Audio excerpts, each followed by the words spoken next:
Hugo, well played. Another goal for you. I guess most importantly, another win for the team. But does it almost feel a bit of a relief as you stand there now, just because the last part of the match was crazy? Yeah, it was a tough game. We knew 2-0. I think the game was on our ends, and again, you know, we just put us on difficulties. But that's also been a good team to not concede when you at 2-1. So I think we kept the result, and that's a good thing. And we have to keep going. It's gonna be a long way to be confident and to go through each games and win.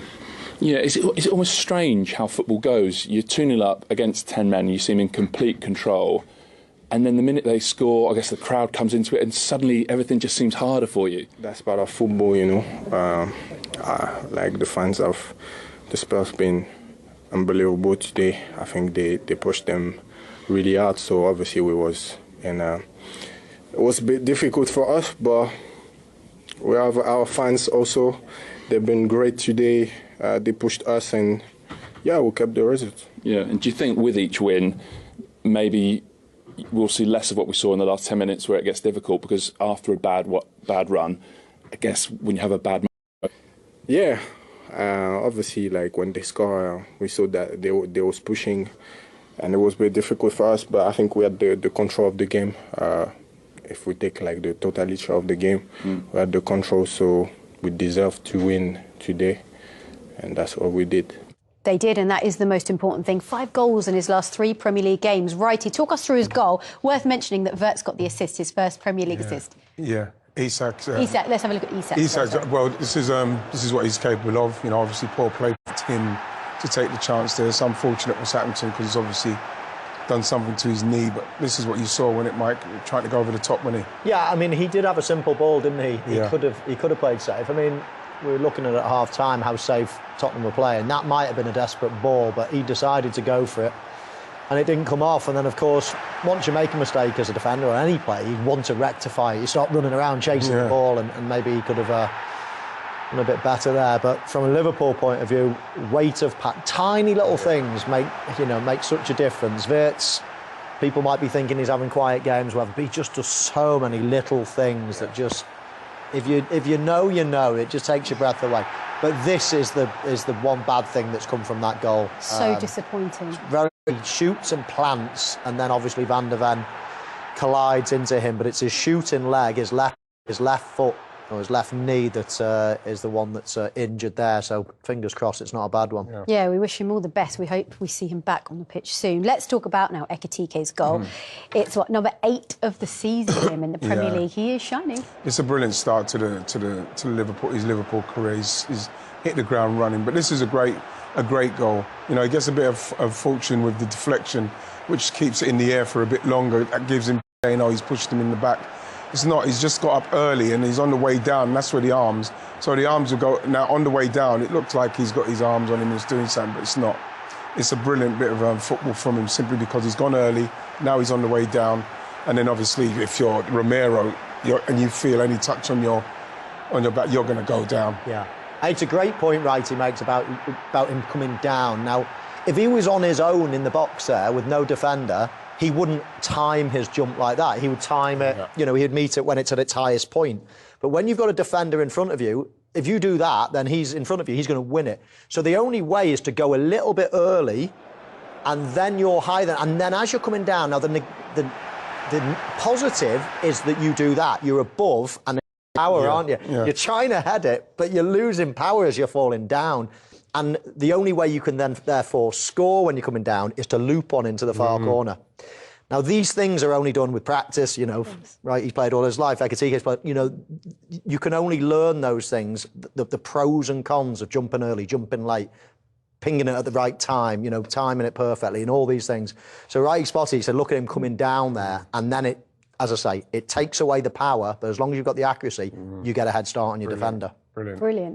That was really interesting. Richarlison, you spoke about him coming on the pitch. He made an impact, didn't he? And I just wonder why he wasn't on earlier. Well, he's just that kind of player that he just and I'm not saying it in a bad way from it, but he upsets everybody. He rubs people up the wrong way. He's a nuisance. He's them up. So everybody's on edge with him around, and he's somebody that can come on and in chaos he can get something. And you need someone like that, don't you? Especially in these moments, Mo. Yeah, and Ricey was calling for him at half-time, to be fair. I mean, when they went down to 10 men, it's almost, you need one of those people that can do two people's jobs. Yeah. And leave him on his own up front. He will occupy defenders because of the attributes that Ricey has just explained. So, yeah, he was a problem for Liverpool in that second half. He was probably the last person they wanted to see coming on.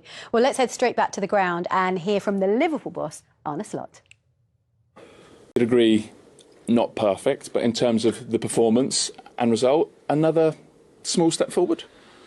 Yeah, the difficult thing in football, or that's not a difficult thing, and that were the worst minutes of our total game. I think if I can calm down a little bit and erase that from our memory, I think there's a lot to like also in our performance. And in the end, I've stood here many times that I liked our performance a lot, and we weren't able to get the 3 points. Now, for a large part, I like the performance, and we have the 3 points, so I have to tell myself that as well. The last, 10, 15 minutes did feel a bit like the Leeds game. I'm sure it did even more for you, but why in that part of the match against 10 and then even 9 weren't you able to settle it down and control it? Yeah, because we didn't keep the ball when we had the ball. Kicked it away, throw it away, and of course, if it's 9, 10 or 11, it's hard to prevent the goalkeeper from kicking a ball long. And they went for the duels, they got a few free kicks, got a few throw-ins, maybe even corner kicks, I think. So yeah, it became very hectic and chaotic in the end. And the moments then when we had the ball, instead of just keeping it and making it big and play the ball from foot to foot, I think we lost it every single time after 2 seconds. Yeah, but again, the focus is mainly on the last 10 minutes till now in the interview as well. I guess the one thing you could like about that from Arne Slot's perspective, it's the first time they've registered back-to-back wins since September, but the word chaos was used in that interview, and it really was quite chaotic, especially when Tottenham were down to 9 men. How do you describe and explain that? Well, I don't know if you can really. There's no excuse for they're champions, they're current champions, and with quality players. You go down to 10 men, it's easier because someone's going to be out of position and someone's going to be free. When you go down to 9 men, there's whatever's out, they just lost all their composure, Liverpool, because you're supposed to be able to with ease, keep the ball from 9 men. So again, you could see those are the problems with Liverpool at the moment, in the way that their game management there was totally off, and there's a lot of fragility in Liverpool if they can't keep the ball, like they're still trying to hold off 9 men.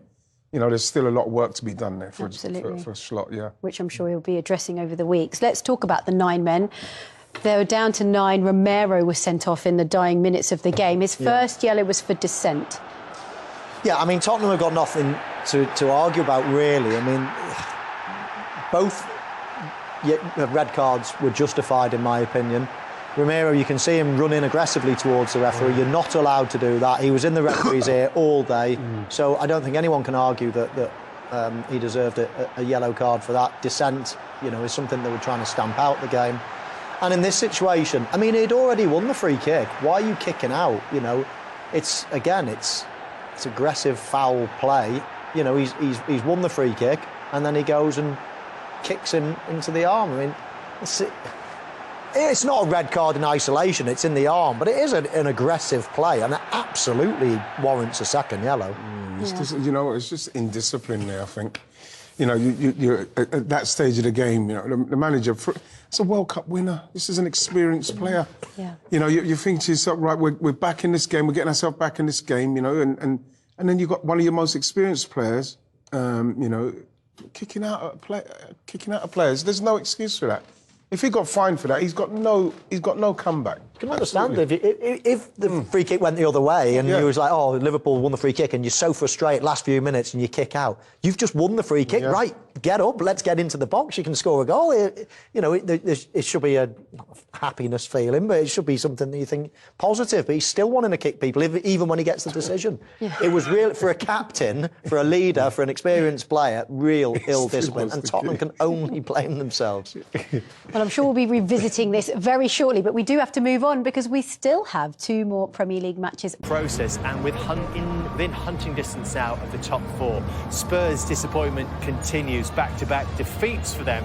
They're sliding 13th now on 22 points from their 17. And it could drop again before the weekend is out. Well, let's start with the first goal that came at the start of that second half after a very disappointing first half. And it was the new signings, Daniel, that were making an impact. Yes, they were. And for me, it's this pass here, the weight of it, the direction of it, of Ekitike. The run's fantastic and the finish, wow. Obviously, the challenge injures Isak and it doesn't look very nice. But you're thinking here, you've got time on the ball. It's a lackluster pass and it goes into him. But it's this pass here for me that sets them off on their way.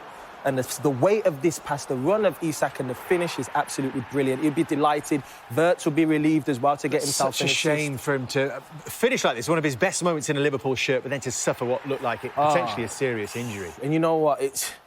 There's nothing worse in football than being injured. I've been there, you know, throughout my career when I was playing. It's honestly the worst thing, especially when you're trying to build a bit of momentum. You're searching for answers within yourself. You know, what am I doing wrong? Then you get a goal and you're thinking, all right, yeah, now, and instantly when you score, something goes wrong. I think from Tottenham's point of view, where you highlighted Kudus as well there, and the fact, his reaction, your team has got 10 men. You're fighting for your lives, you know, you need to get something out of this game. They lose the ball, he just jogs back, he leaves Wirtz. This is now a running game. You can't have luxury players. You've got to do more for the team, and that's why we highlighted him there. What about the second goal, Jamie?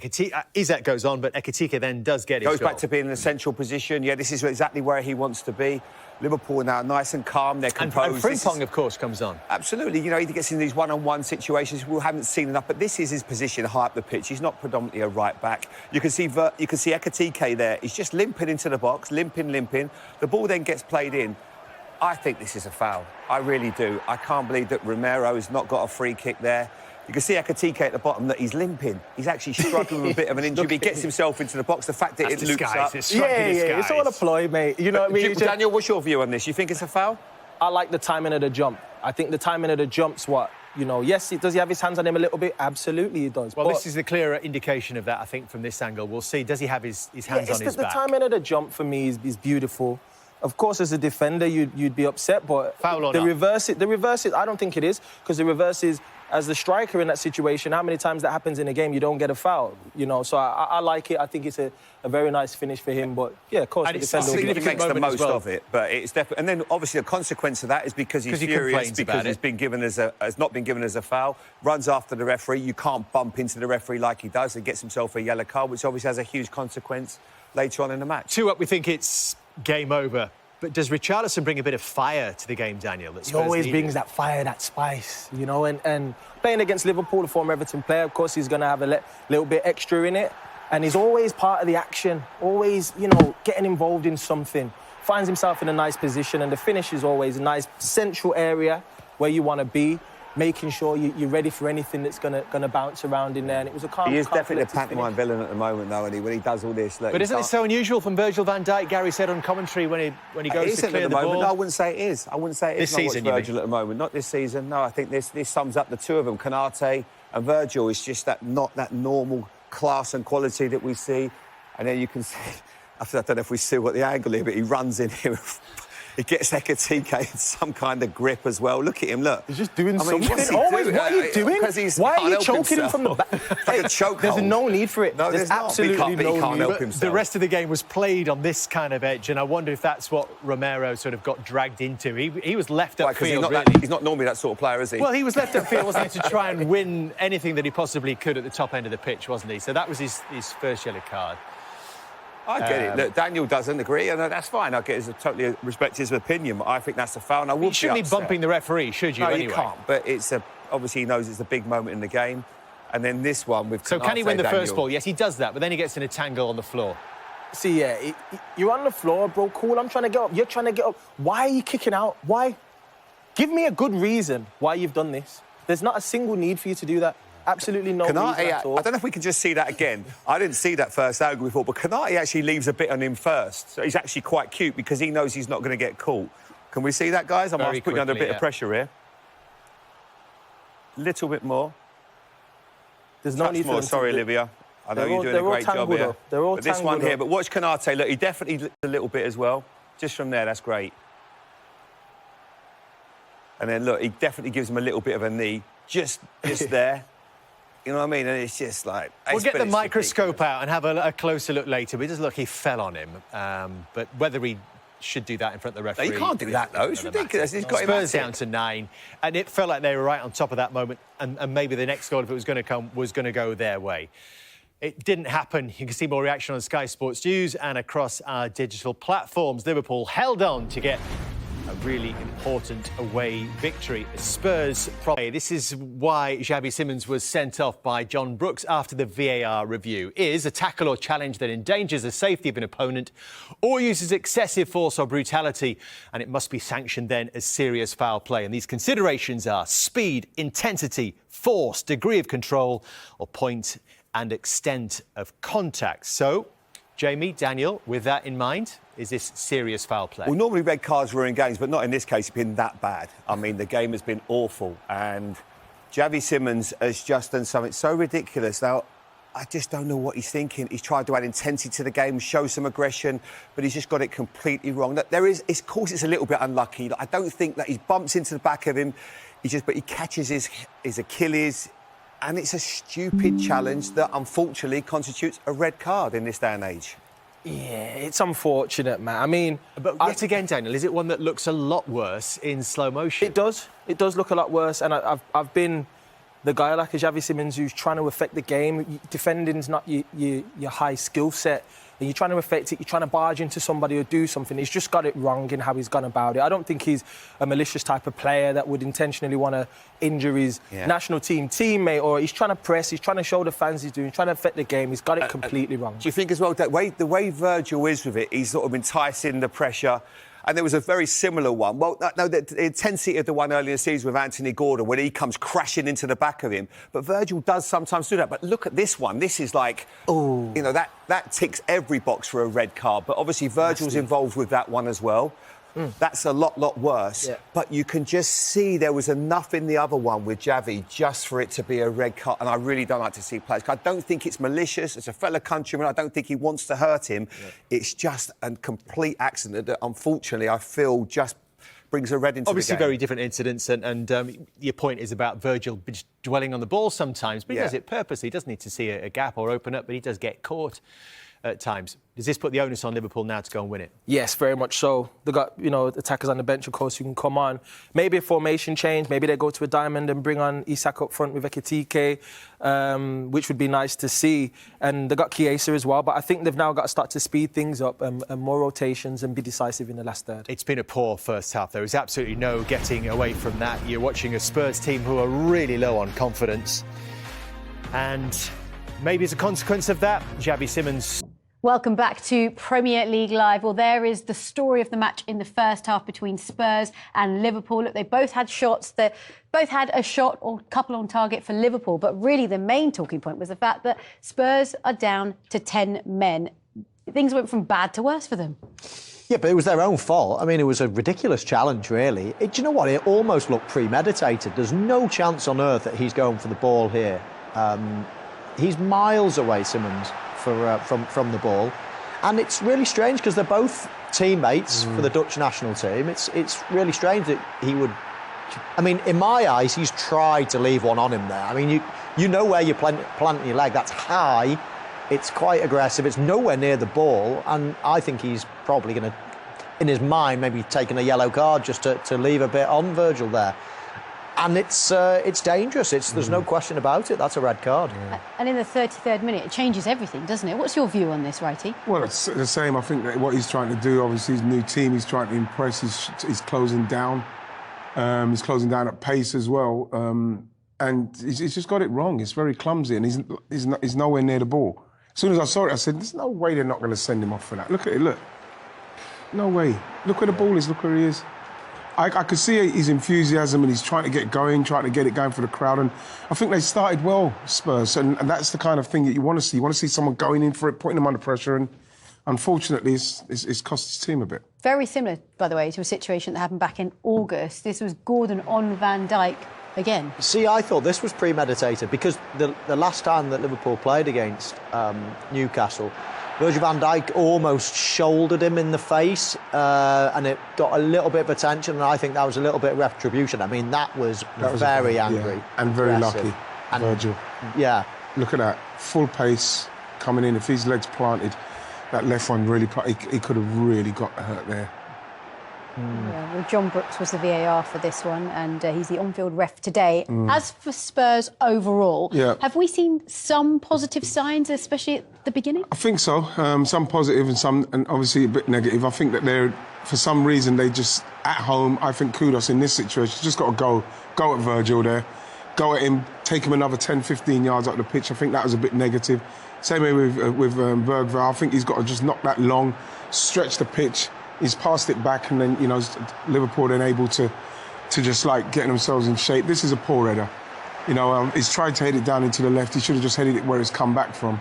And the same with this, I think this is a poor cross. I think this cross, he's got to put that just inside there with a little less pace on it, so as then someone can attack it. But that's given no one a chance. But I think they've been very unlucky, Spurs, because whereas they've been negative, at the same time, you know, they've got an opportunity to really go at this Liverpool side. Liverpool's stepping back and they can go at Liverpool. What have you thought of Liverpool in this first half? OK, you know, in reasonable control. Obviously, you know, it's all right saying, you know, what happened for the first half and now it's a different game. 11 against 10, Liverpool are going to have all of the ball. They've had most of the possession anyway. They're going to have all of the ball. You're going to have to watch against the counter-attack. They're going to have to double up in wide areas. When you're playing against 10 men, you kill them wide, and they'll tire the longer this goes. Patience is a virtue. They've got game changers on the bench. It's all about what Liverpool do and how they address this game now and how they go and try to get that first goal.